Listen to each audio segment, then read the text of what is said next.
Nag-take out kami ng Landers New York Style Pizza, at itong Manhattan Supreme Flavor ang napili namin. At ito ang naging merienda namin nung isang araw.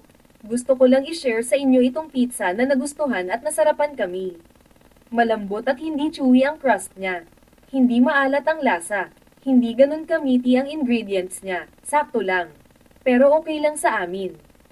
Meron lang siyang toppings na pepperoni, maliliit na parang meatballs, sliced onions, bell peppers, black olives at syempre yung pizza sauce at cheese.